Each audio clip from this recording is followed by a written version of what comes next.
It's not calling you Josh Frydenberg, it's calling you Dosh Frydenberg. Under the Coalition, taxes for hard-working Australians will always be lower.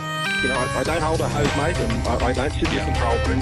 They're answers that only can come from Victoria, I'm afraid, because that's not my job. But I ain't spending any time, though, because in the meantime, every 3 months, a person was torn to pieces by a crocodile in North Queensland. Well, g'day and welcome to the Two Jacks Hard Hats and Hi Viz. I think we're up to episode 10, and it is the show where we look into the deep abyss of Australian politics in the 2022 post-election phase. Now, we enjoy doing the show, and if you, our dear listeners, do enjoy it as well, we ask that you give us a review on your podcast app or flick us some comment in our email. That's the Conditional Release Program at gmail.com. Or you can get hold of me. DM's always open on Twitter at Jack the Insider. And if you really like what you hear, give us a rap on social media. Spread the word. I am here today, as I always am, with Hong Kong Jack. G'day, Jack. G'day. Well, let's kick off the program. There was a very sort of interesting comment made by a former colleague and a former Prime Minister of Anthony Albanese, or with Anthony Albanese, Julias Gillard. And she said the biggest challenge facing Anthony Albanese for the next 3 years will be getting enough sleep. She said, well, at the rate our new Prime Minister appears to be working at the moment, I think getting enough sleep might be the biggest challenge. That's what she told the ABC. Words of advice, she cautioned, make sure you're looking after yourself as well. Should our Prime Ministers be sleeping more, Jack? Well, I think that Albo would be wise not to do a Kevin Rudd, who used to seem to pride himself on never sleeping and working all the hours of the day and night. And I just don't think that works for whether you're a Prime Minister, a partner in a law firm or anything you're doing. It's just a bad plan. Mind you, I think not being Kevin Rudd would be good advice for Albo more generally than just on the sleep factor. Well, just sleep and in other things. Yeah. So the idea, of course, it's very sensible. And Paul Keating was known to take a nap when Parliament wasn't sitting. Would take a nap between the hours of 2 and 3, and with a do not disturb sign on the office. It makes sense, doesn't it? You've got to look after yourself if you're going to take on this big job. You've got to have time to think and consider. That's what it's about. It's not a job that necessarily involves running around and lots of activity. It's a job that involves some reflection and consideration.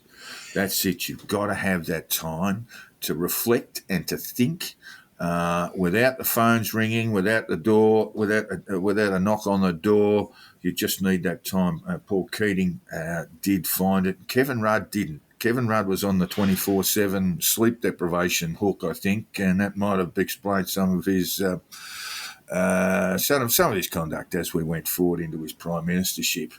All that business of having senior army people and whatever sitting out in the corridor waiting for hours just in case he wanted to talk to them, all that sort of crap. Now, I'm not suggesting that Kevin did in fact suffer from sleep deprivation psychosis, but it is a problem. If you're going to go the 22-hour days and get worse, get your staffers up at 4 or 5 o'clock in the morning and work them until midnight that night, things are going to start collapsing around your ears. No one makes good decisions under those circumstances. Indeed. Now, Jack, as we go forward for the Labor government, and we've talked about this in previous programs, it's what we call the night of the long knives, where historically public service chiefs were cut in particularly bloody and savage episodes, were cut by an incoming government. It really hasn't happened so far.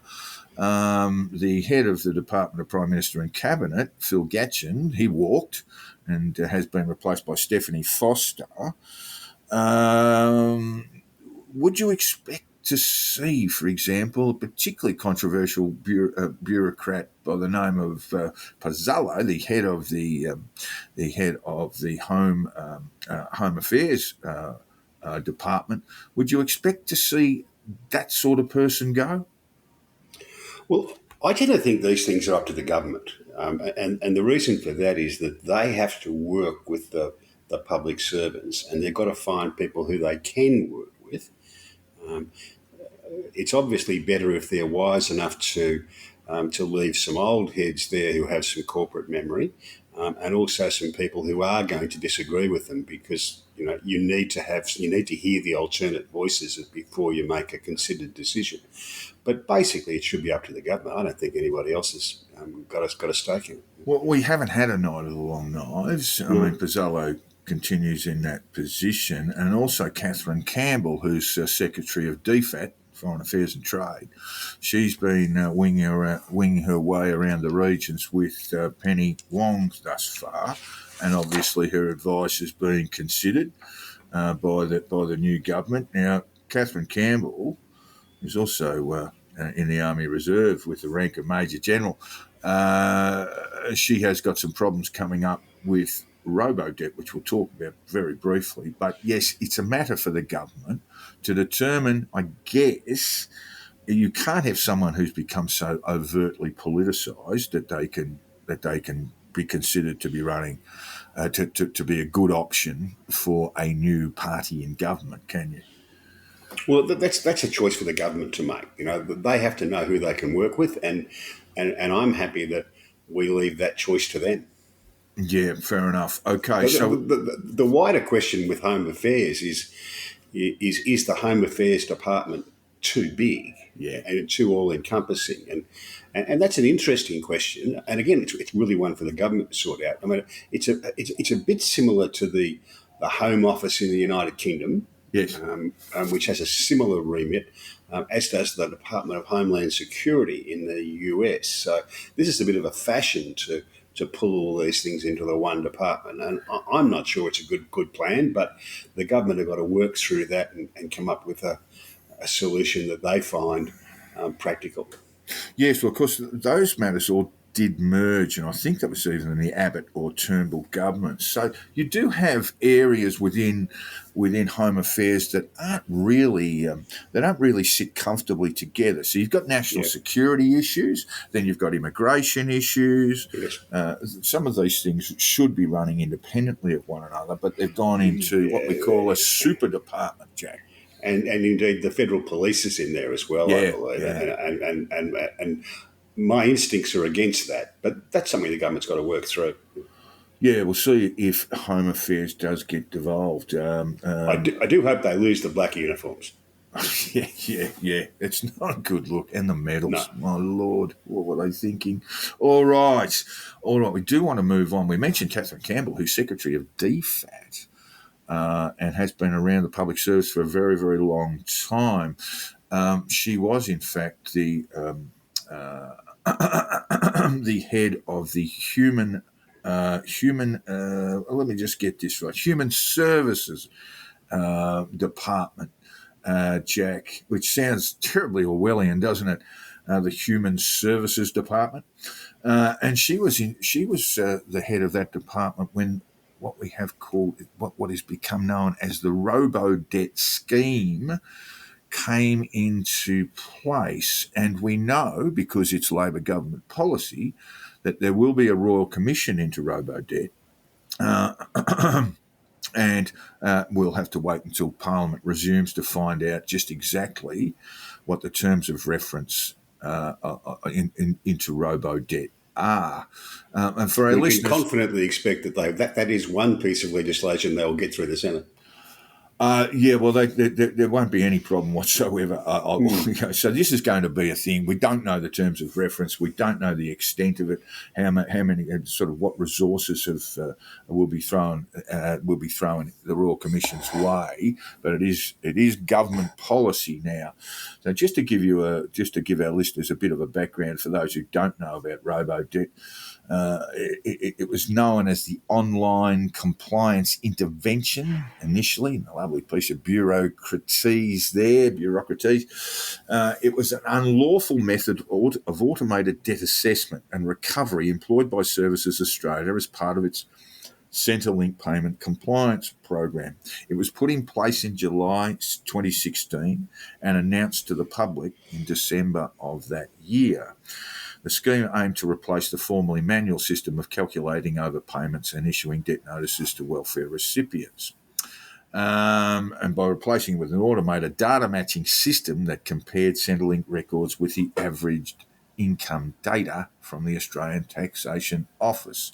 Highly controversial it was and subject of an investigation by the Commonwealth Ombudsman, 2 Senate committee inquiries and several legal challenges.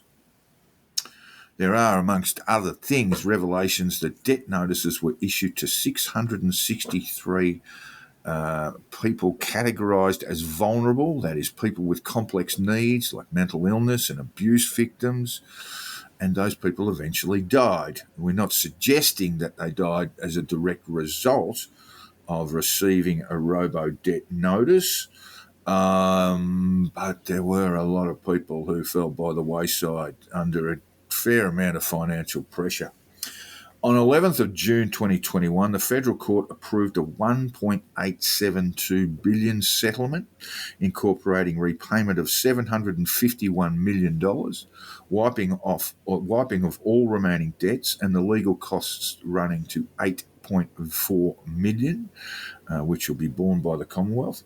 In the ruling against the scheme, the Federal Court Justice Bernard Murphy described it as, and I quote, a shameful chapter in the administration of the Commonwealth and, I go on to quote again, a massive failure of public administration.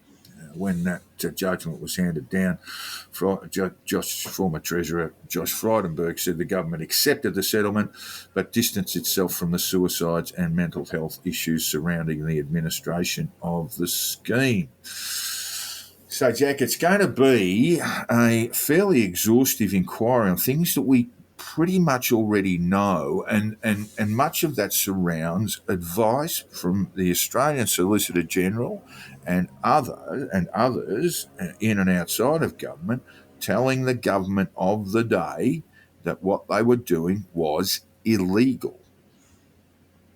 Gee, it's an old Slater and Gordon morning here, isn't it? That's 2 of my old colleagues from Slater and Gordon getting a mention: Julias Gillard and Bernie Murphy. Bernie Murphy. There he was. Yeah. So go on.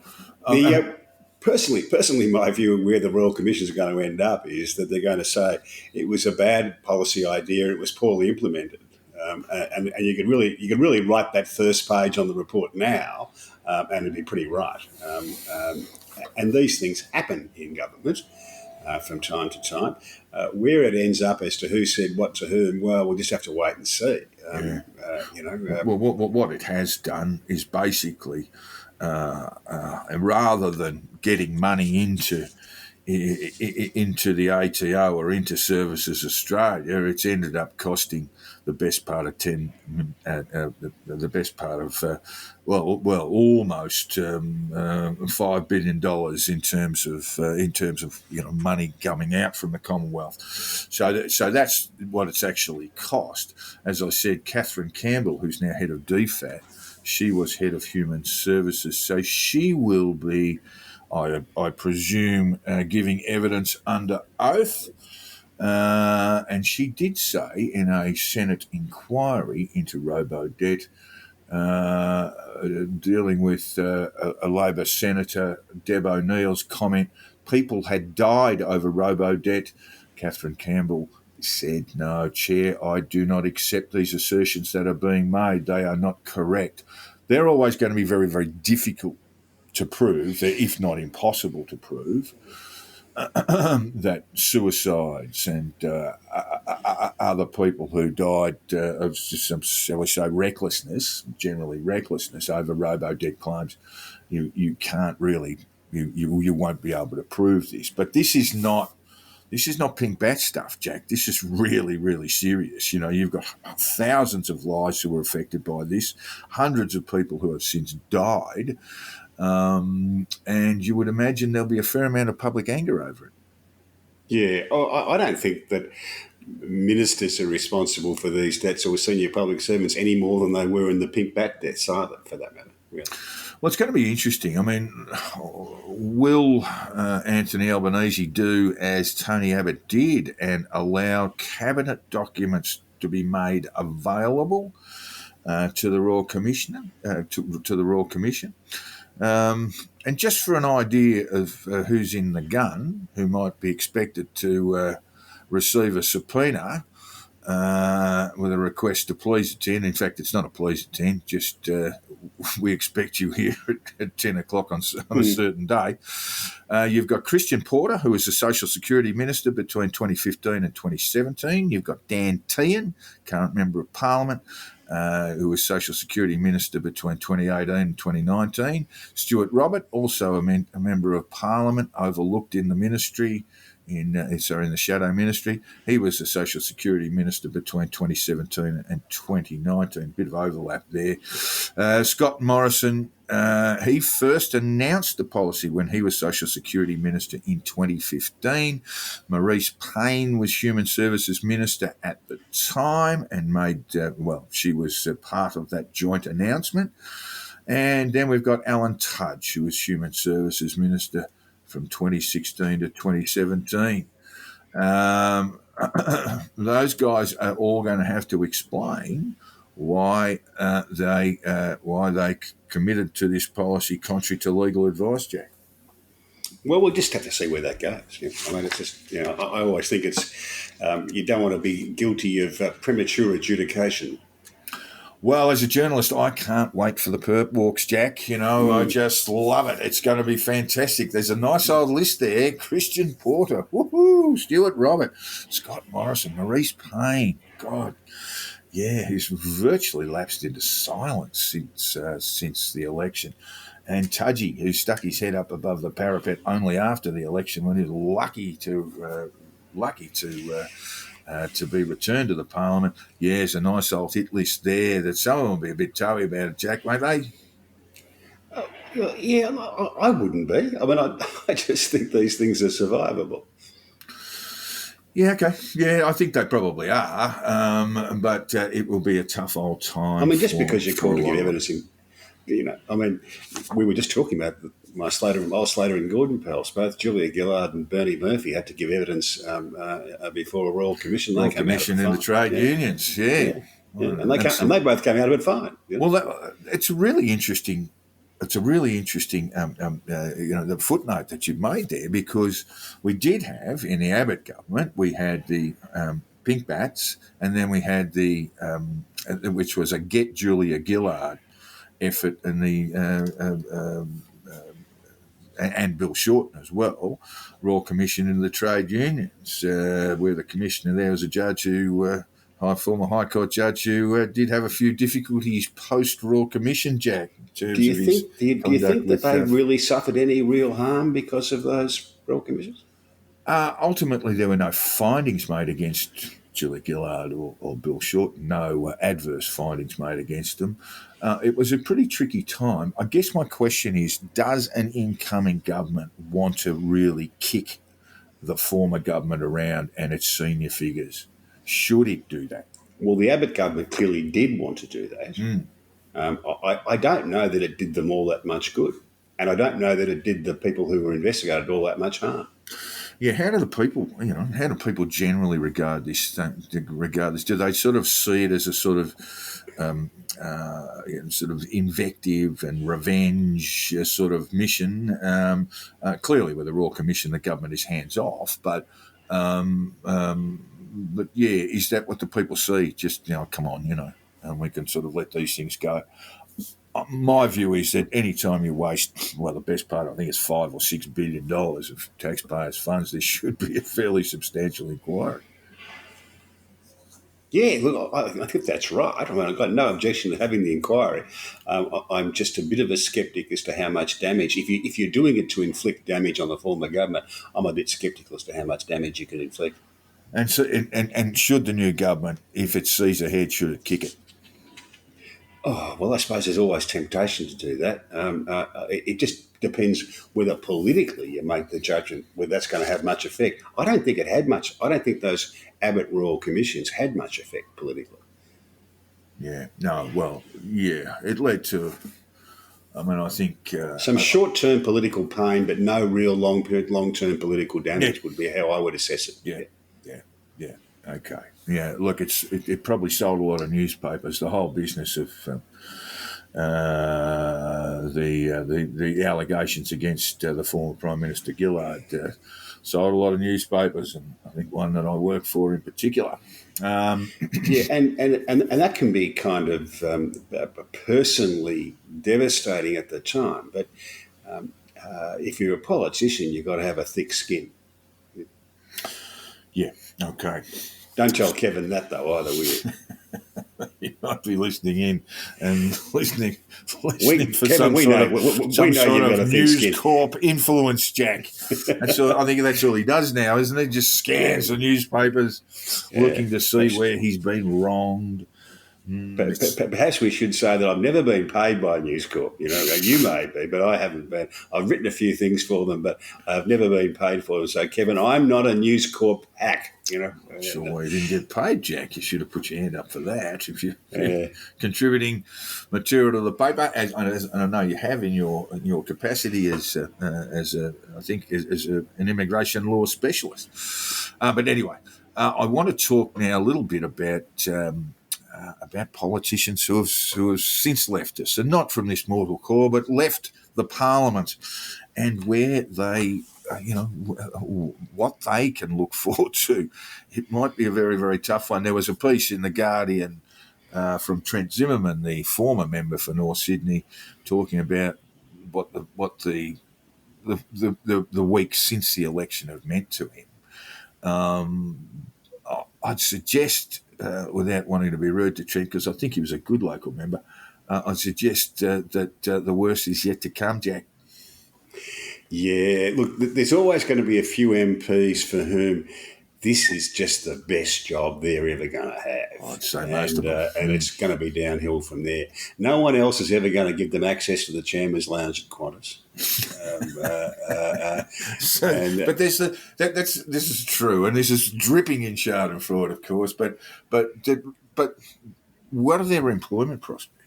If you're a Labor member who had a background in the unions, left that to join the Parliament, or if you're, a political consultant, political staffer who'd risen through the ranks in the Liberal Party to become a senator or a member of the House of Representatives, there's not a lot of employment prospects left there, are there? There are only so many jobs in the lobbying business, aren't there? Yeah, it's actually quite tough. I remember talking to a friend of ours who was a former member of the Upper House in New South Wales Parliament, and she spoke about how difficult it was for her to get employment post politics. And it was not her circumstances were pretty reasonable, but she talked about how even some of the highest members of some of the most renowned members of our Parliament just find themselves unemployable. Yes, I think that is true. It is, yeah, it certainly is. And so when we get to these issues like superannuation for parliamentarians, that's essentially why the states still have these loaded superannuation funds. But in 2004, they were knocked over for all new members beyond 2004. From 2004. It was a typical Mark Latham. Mark Latham idea. A shocker. It's a shocker, and I'll tell you why it's a shocker, because it doesn't encourage good people to join the Parliament. No. If you're going to interrupt your career, whatever we want to call it, your career arc, for a period of time to join Parliament, to engage in the business of public service, then you need to have a little bit of a reward for that. And in order to get good people in, that's what you need to do. Well, you need to have a little bit of security, not in terms of being able to keep your job, because the very essence of the job is no, you can't keep your job when the voters decide they don't want you. But you need to have some security of income beyond that. I noticed that. So I think that was a mistake. As a typical Mark Latham idea, just not a good one. Well, less said about Mark the better, as usual, but it was a terrible decision. I noticed that the government had brought in a new funding arrangement for retiring politicians or those that did not get pre-selected, and that's $100,000. It's basically a 6-month severance payment. That's made available to, there was some controversy over the member for Dawson, Mr. Christensen, George Christensen, who received a $100,000 payment because he had resigned. He effectively resigned from the party because he stood as a One Nation candidate. Is that what we should be doing? Little parachutes out? Yeah, I think that's probably right. Mind you, it'd go a long way in Manila, wouldn't it? 100,000.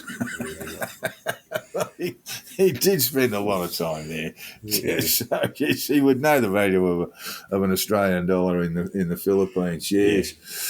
Yes. And he used to be applauded for his outreach to our Southeast Asian neighbours. Look, yes, indeed. A great cultural, great cultural envoy he was. More broadly, I just want to talk about this. One of the things that I get a little bit annoyed about is when the media jump all over a politician who has made claims for reimbursement, might have overcharged for a meal that perhaps wasn't their due, and all this sort of stuff. And we're seeing politicians getting basically crucified in the media over $500 or $600 or $1,000 here and there and that sort of stuff in the realms of government waste. It really is sort of minuscule when we sort of talk about robo debt at $5 billion. This is another thing that really discourages people from joining politics. The fact that you could go into politics, not quite understand how the expenses systems work, and all of a sudden you're the worst person in the world for a couple of days because you've charged a $500 dinner to the taxpayer, perhaps inadvertently, perhaps you're being a little bit slippery. But those are the sorts of things that keep good people away from politics. You think, who would want to do that? I think we ought to have our eye on the important issues. I don't care too much whether John Cain had a little tin with his own stamps in it to send all the personal letters out, not at the cost of the Victorian state government. It's a Ben Chifley thing, isn't it? Yeah, lovely old Ben.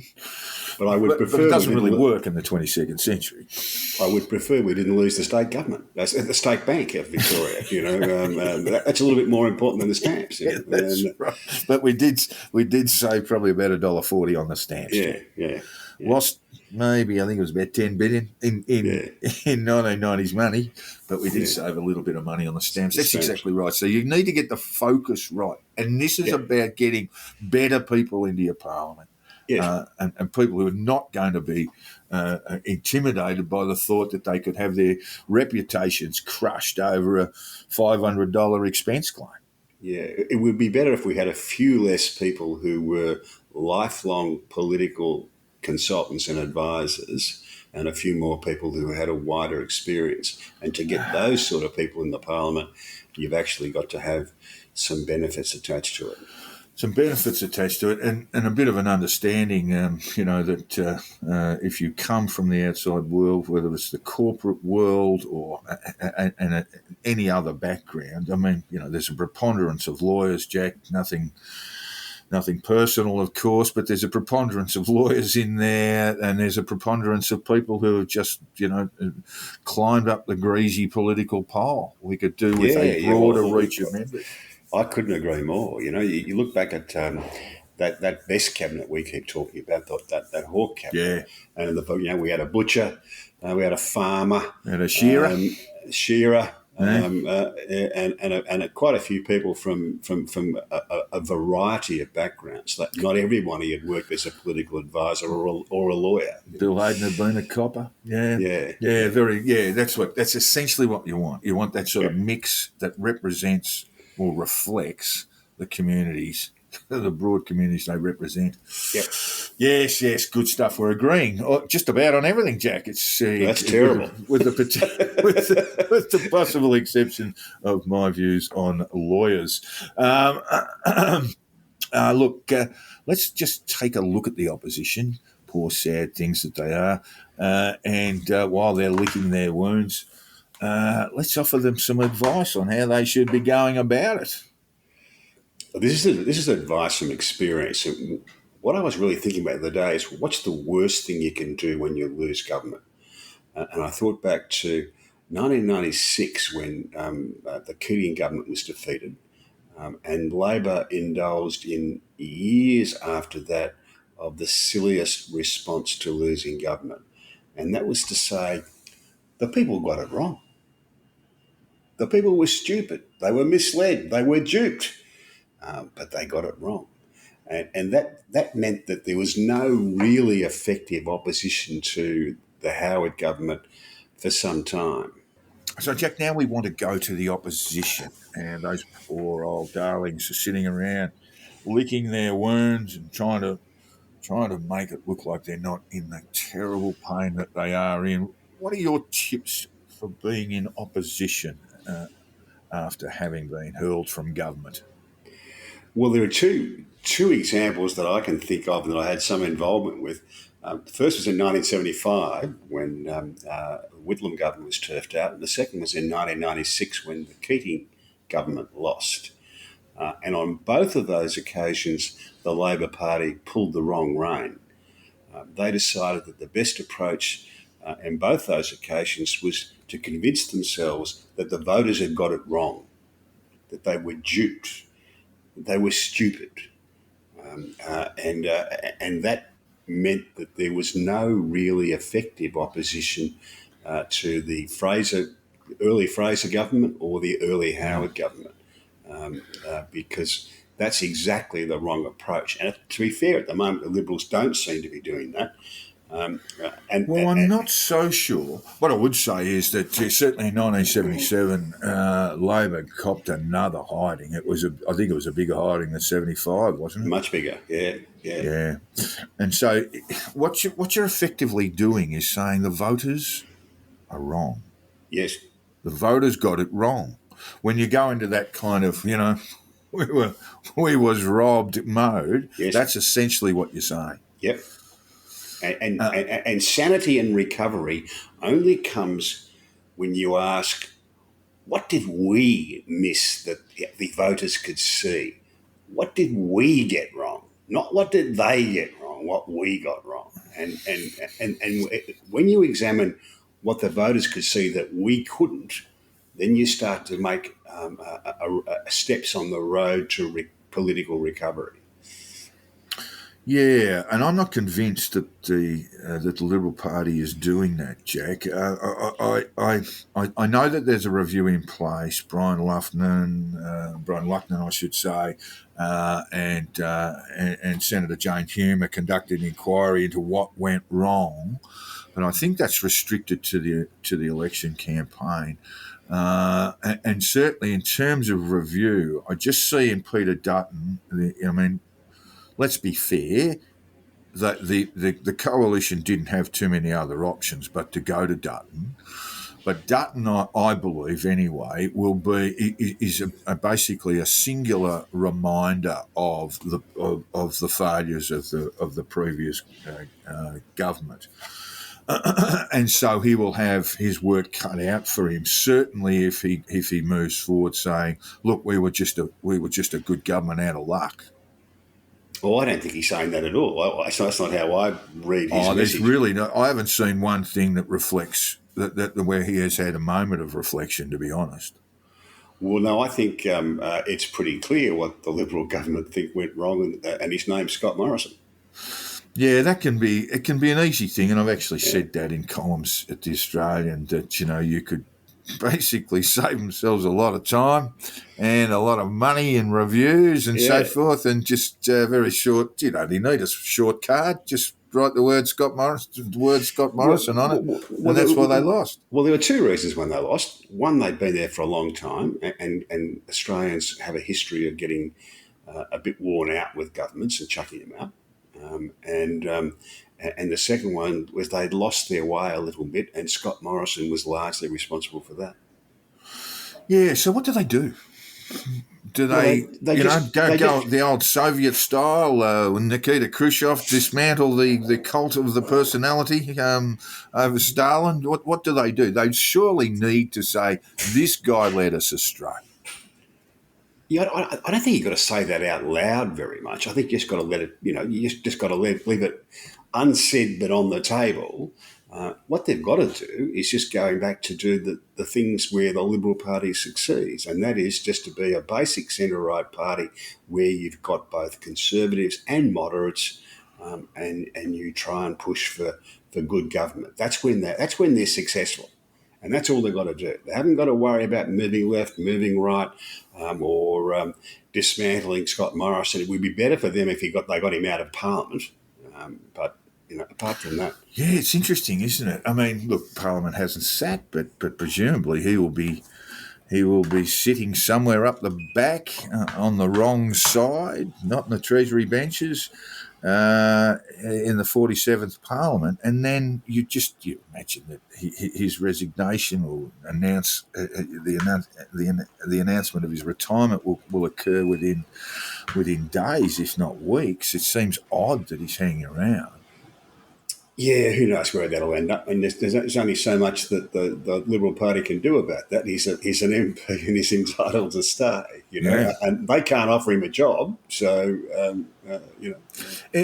Look, he hung around the Lodge a fair time too. Not the Lodge, I should say, Kirribilli House.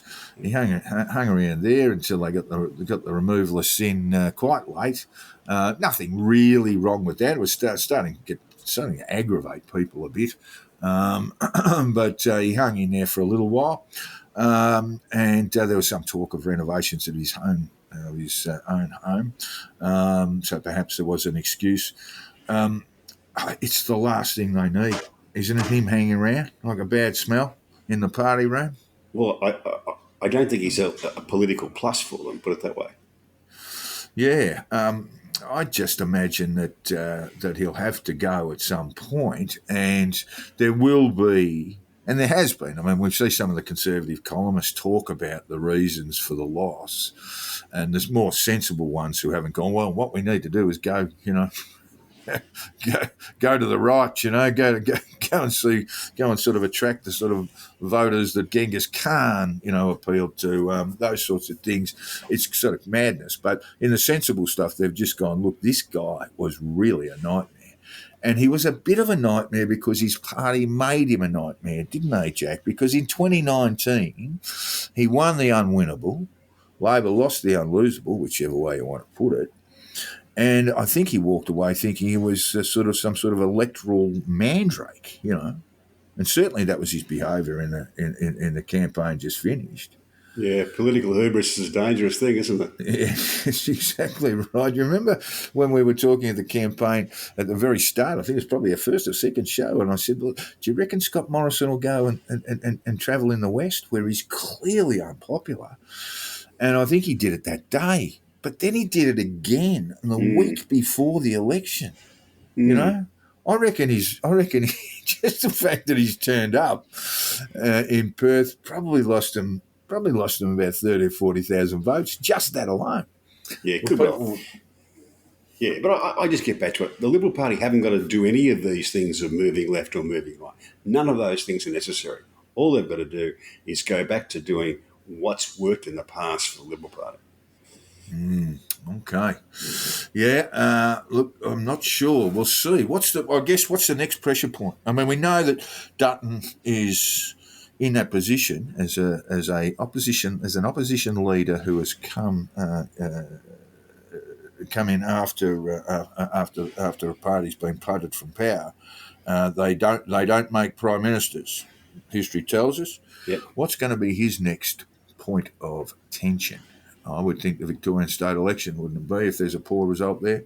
Oh, well, it's going to be a poor result, whatever he does, so that's got not much to do with him, you know. State factors, Jack. It was all determined on state factors. Well, I love it when the feds can march out after a state election. In that case, it's the problem is the Victorian branch of the Liberal Party. That's the problem. Yeah, I think everyone sort of accepts that, but there will be those questions asked and those responses po-faced offered, Jack, of we were just dealing with state factors there. Yeah. And we did want to talk about the Teals, the great phenomenon of the 2022 election. And I wrote a column last week suggesting they were like an ashtray on a motorbike, Jack, because they are a little bit useless. They're sitting on the crossbenches looking lovely in their turquoise outfits, but not actually doing a whole lot. No, well, that can be a really good life in Parliament, where you get all the perks. You don't get any power because power only comes from sitting on the Treasury benches, but you also don't get the responsibility that goes with that. So if you sit there as a Teal member, you can advocate for the superficially attractive but disastrous policies and get away with it forever. Yeah, well, the Greens have been doing that for a while, haven't they? The Greens will be a far more serious outfit in this Parliament. There's no doubt of that due to their numbers in the Senate. But the Teals really only have representation in the House. History tells us life gets a lot harder for third parties, and the Greens will find this now when they get closer to power. You know? As I say, if Cheryl and Gareth will forgive the expression, when they get in bed with the government. Yeah, well, there you go. Yes, that's the Australian Democrats did. I just want to go through. They sort of so it's alleged that they got in bed with the government. Well, yeah. Well, I think it's more than alleged. I think it's acknowledged. I think it is acknowledged. Thank you, Laurie Oakes, for the information. You know. So when we go to it's a trifecta of a platform with the Teals generally. They're not all women. There's one from Tasmania who's not, Andrew Wilkie, who calls himself a Teal. They have a sort of a threefold platform. The first is there should be more women in power. And I just wanted to go through the numbers of Labor's newly elected MHRs, 17 of them, 10 are women. Of Labor's 77 seats in the lower house, 35 are women, and 10 of the cabinet of the 23-member cabinet are women. I mean, basically, Labor is already delivering these things. Not just women in Parliament, but women in power. Yep. And then we get to their second platform, and that's integrity, and that can largely be dealt with. I mean, I think they also refer to things like personal integrity and personal conduct in the Parliament, in and out of the Parliament. But with integrity, we're going to see an ICAC created, Jack, and while we're not quite sure of the nature and form of that, and the Teals may well be consulted. I'm sure they will be, as will the Greens, and as should the opposition be consulted in regard to what they believe an ICAC, or a federal anti-corruption commission might look like. But that is essentially out of their hands too. Yeah, and let's face it, what's the ICAC to do? It's their idea of corruption is politicians making decisions that they disagree with. Yeah, well, that's right. I mean, it needs to be a robust body, and I suspect you want to hope that Albo doesn't do a Nick Greiner, mate, and Terry Metherall appears from nowhere, and all of a sudden he's in terrible trouble. This is one of the problems that they had in New South Wales. They did define corruption, didn't they? They had a working definition that didn't stand up to a Supreme Court challenge when Nick Greiner was found to be technically corrupt himself in offering Terry Metherall a job out of politics in order to vote with the government. Which is just not corruption. No, but it's unseemly, but it's not corruption. But Yeah. that's the trouble with all of these things, whether it's a Human Rights Act or ICAC. They're an attempt to take the decision making away from elected people and give it to the priestly caste of lawyers, because the progressives are more confident that they will do what the progressives want. They know that they can't persuade the majority of people to go along with some of these things, so they backdoor it. They get a bunch of lawyers to push this through without the dangers of going to a vote on it.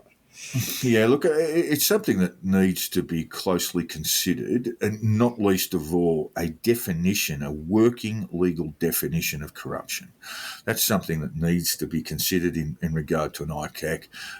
The other thing that must be part of it are public hearings, and these things, are hotly disputed by. Perhaps you don't agree with it either, but in my view, everything needs to be out in the public as far as I'm concerned. My point, though, is that however this ICAC is created, Jack, whether it's to be a friend of journalists or a friend of the public good. It is largely going to be created without much involvement from the Teals. Yeah, that's correct. Yeah, and they will be asked their opinion. Yeah. Well, thanks for coming, sort of thing. Thank you, mother, for the rabbits, and that'll be the sort of response they get, perhaps more politely than that. But then the third element of the Teals' very existence is climate change, and I just want to read. A fairly long quote from Madeleine King, who's the Resources Minister, and she is, and this is a quote that she gave to the Australian and Paul Kelly, I think, and she said the solution to the energy crisis, which is gripping the world at the moment, is a sensible mix of coal, gas, and renewables. She said, we need a sensible plan of action that looks at all the energy mix. That will be a combination of fossil fuel energy, coal for the moment, certainly gas for some time, but importantly renewables and hydro. Pitting them against each other or turning this into a political football, which we have done for far too long, has led us to this situation. She goes on, my starting point is that all of our energy mix must be in the plan for the future. As things fluctuate, you have outages. The question becomes, how do we back them up? It's gas right now. Will it be renewables in the future? It will, provided there's proper investment and the battery storage capacity is built up. Now, that's fairly practical, isn't it? Or we could just do what the French do and get 70% of our electrical power from a safe, dispatchable, carbon-free source. Nuclear reactor source, yeah. Well, we could do that, but it's not 2030, Jack. I mean, you're going to have to bring these things online, and nuclear is just not an option because it just takes too long. You've got a crisis now. You cannot get a nuclear up and running in Australia. Well, they say 8 years. I mean, 8 years is kind of in its construction phase. Yeah. I mean, and then you say, where are you going to put it? You know, where are you going to put it? You're going to put it in McKellar? You needs to be close to water. It's just not a viable option right now when flexibility is required, and that's what I got from Madeleine King's comment. And then I think, well, how are the Teals going to deal with that sort of approach from the government? If you're serious about energy in Australia, then your choices for a base load power are coal, gas, and nuclear. That's it. Well, you've got hydro, hydro. But we haven't got enough water to have hydro as the base load power. Mate, you need a fair bit of water to do nuclear as well. Yeah, but you can use salt. You can stick that on the ocean if you want it. But we haven't got enough water up in the mountains. Surface paradise. So do you think you'll be able to slip one into the northern rivers somewhere? Well, I don't know where you're going to be able to put this, mate. More tourists go to France than anywhere else in the world, and they seem to put up with a nuclear power station in every second valley. That is one reason we won't have nuclear power. Firstly, we've got this great long lead time. I'm not opposed to it in some sort of philosophical way. I'm just saying that practically it can't happen. Firstly, you've got a long lead time in construction, but you'll have an even longer and uglier process of approval, of public approval. Given that you're going to have to put this near where there's a lot of water, that means coastal construction. That means where you've got high levels of population around Australia. It's just not going to. Well, what does that prove to me? It proves to me that people are not really serious about climate change. Well, that might be. They're certainly not going to be. They're going to get very serious about having a nuclear reactor in their electorates. This is carbon-free power. You can do all the stuff you want to do on climate change if you just embrace nuclear. Yeah, it's going to have to be built on the coast. And if you're not access to salt water, if you're not prepared to consider this, you're not really serious about climate change. All right. Well, I do notice just at the as we get to the end of this that the incoming government were very, very upset with the outgoing government, who might have told a few porkies about where we are in terms of what do they call it? The hydro 2.0, snowy hydro 2.0. That is a long way away from completion and this was way out of budget. Malcolm Turnbull's brainy idea, was it? It's got a fair bit going for it, Jack. It's just, you just got to get some investment involved in it. I mean, you can run major industries, particularly things like aluminium smelting and what have you, around hydro. You can do those things. So we've got this huge hydro facility in place. It just needs to be upgraded, and apparently the government, the previous government, and the one before that, in the case of Malcolm Turnbull's government, have been lauding this and saying it's a cracking idea, and gee, we've got some money and some investment involved, and apparently it's a long way away from. Well, it's not that far off the drawing board. Meanwhile, the Chinese and the Indians are ramping up coal electric production. Well, and we'll see this in Europe too. We'll see this in Germany. There has to be a practical. The UK is commissioning a new nuclear power plant. Yeah, look, they may. I mean, again, if you want to come to political issues, you probably won't get one built in the United States, for example. You won't get one built in Japan. Another one built in Japan, and I doubt that. Maybe the Germans will back on that, but the Americans, I don't think they've built a nuclear power plant since the 1970s in the States, not since 3 Mile Island. No, they have, but not many. No, you're right, not many. Yeah. Yeah, and that's the problem, though, isn't it, Jack? Do we have a 3 Mile Island or do we have a Chernobyl? Yeah, I think the problem for the climate change people is that they don't want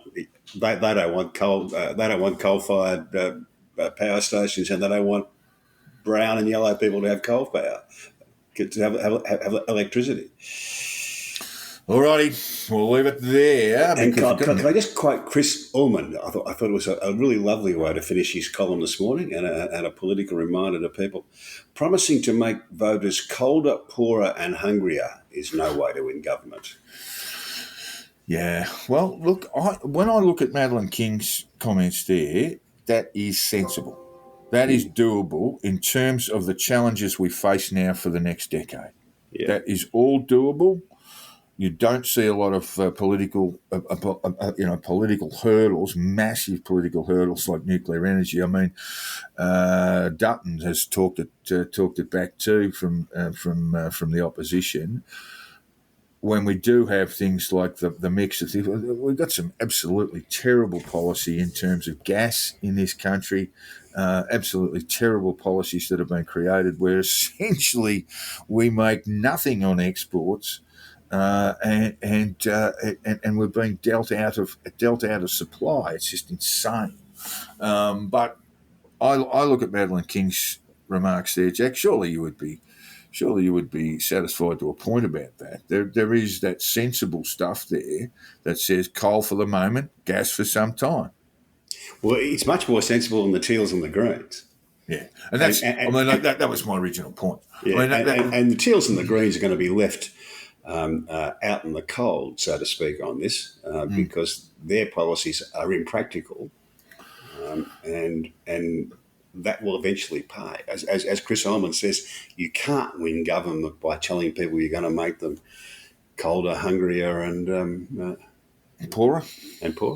Okay. All right. Okay. So now we get to one of those issues that probably took up too much time in the Keating government, the issue of the Republic. Now, I am a fervent Republican, just to lay my beliefs at the door. And the government has a policy of, well, it's hard to say. The Albanese government has a policy to basically talk about this. I think that's the policy, yes. Yeah, and Matt Thistlethwaite has been appointed the Assistant Minister for the Republic. Matt's been around the Parliament for a long time, and that's his new gig. What are the chances of Australia becoming a republic? Well, the difficulty is, as we discovered when the last referendum took place, is that effectively there's a three-way split in Australia between the people who want to directly elect a president, the people who want to use a parliamentary model, a minimalist republic, and the people who are content to stay with things as they are. And the difficulty with a three-way split is that you've got to win a majority of the people in a majority of the states. Well, that's what happened. That's what happened with the referendum. Of course, Howard basically, drove. It's perhaps not even a John Howard thing, but the model that the Republicans came up with basically had opposition from within. So they just splintered, and so we do have this issue of a democratically elected president, which many republics around the world have. An appointment of essentially someone to a symbolic position, or indeed a parliamentary appointment of 2/3 majority. Those are the two models. Can I suggest a third, Jack? And that is what we make Jimmy Barnes president for life. And he'd win the election, so it doesn't really matter whether we do it through the parliament or by the election. Jimmy Barnes, president for life, and everyone's happy. That's an excellent suggestion. If the Republicans are really serious about this, and I might add I was a foundation member of the Australian Republican movement. I've still got the key ring they gave me. I think it cost me $200 back in the late 80s, early 90s.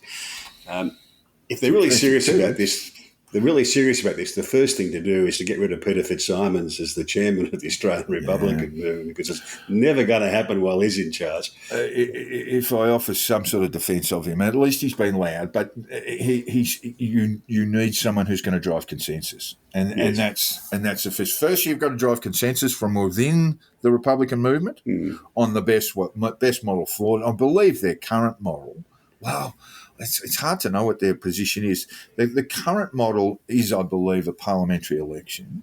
Yes, but to be open to the idea of a presidential election, to the election of a president who essentially perform the same duties as a governor general. So it's a symbolic position. And so they're going to have to drive consensus there. Then they're going to have to try and win enough people over who sort of either are advocates of the constitutional monarchy or argue, well, why should we change things? Yep. That's going to be hard to do. It's a hard thing to do. It's a long-term proposition. I suspect as the sort of, the accepted wisdom about all of this is that none of this can happen while QE2 remains in the vertical. And that's probably right. Yeah, I've got my doubts as to how much that affects the Australian position, but yeah. I think once people have a good look at Prince Charles on the throne, mate. Yeah, well, if he behaves like he was last week, and indeed like his son was last week, both of them, dipping their toe into the political waters and doing the stuff that the Queen has never done in her entire 70 years in charge, which is to get involved in political issues of the day. If they keep doing that's great for the Republican cause. Yeah, look, it would be, but I suspect none of that would occur. I mean, this debate will just go the push, shall we say, from the current government will go very quietly just for a little while until such a time. I mean, the Windsors are known for their longevity, particularly the women, Jack, and so it might be some time, and we don't want to go into that any further, other than to say it's probably not something the Australian people will consider seriously by referendum until such a time as we have Prince Charles. I think it's the third, isn't it? Charles the third, or to be the fourth? I can't remember. Oh, there's no guarantee he'll choose to be called Charles as well. So he may well revert to one of his other names. He's got about 6, I think. Well, to be fair, I think at least there was a Prince Charles. I think the second. He got necked, didn't he? At one point during the Civil War. I just don't think that the Republic issue is a matter of a high order of importance for most Australians. Yeah, that's. I think that's right, and that's why we've got to go a bit gently with that. And it's perhaps one of the mistakes the Keating government did make, to go a little bit too fast with these things. Change the flag, change the national anthem, which should be done right now, by the way. But and move towards a republic. Those kind of symbolic issues, you really need to take the people along, and it takes time. Yeah, and when I'm talking to Republicans, I sometimes say, well, should we be moving before the Canadians or after the Canadians? Because they've all forgotten that Canada's got the Queen as their Queen as well. Got a beautiful flag, though. Much better flag. Well, maybe that's more important. Yeah, that's a tough one now, mate. That's just about undoable now. And the Kiwis knocked theirs back too, because they like the Canadians who moved to a sensible flag with their own identity on it. The New Zealanders have gone for the Australian flag with the slightly different stars. It's all very confusing when you put a lot of the Pacific nations together, and they're all got the Union Jack in the right hand corner, left hand corner. It is, yeah. What did Jerry Seinfeld call it? Britain by night. We'll leave it at that. Good on you, Jack. Great to have you along. And we'll be back next week with Hats and Hi Viz. That'll be episode 11, I think, if I've got the count right. I may be wrong. Maths is not our strong point, is it? Really? Just look, we've gone beyond 10, so we're definitely going to be battling. So I just remind our listeners, if you've liked what you've heard today, drop us a line. Let us know if you've got any questions. We'd love to hear from you too. Drop us a line on the Conditional Release Program at gmail.com. But if you like what you've heard, especially. Give us a bit of a shove up, a bit of a push on social media. We'd enjoy that. Good on you, Jack. We'll talk to you next week. Cheers, Jack.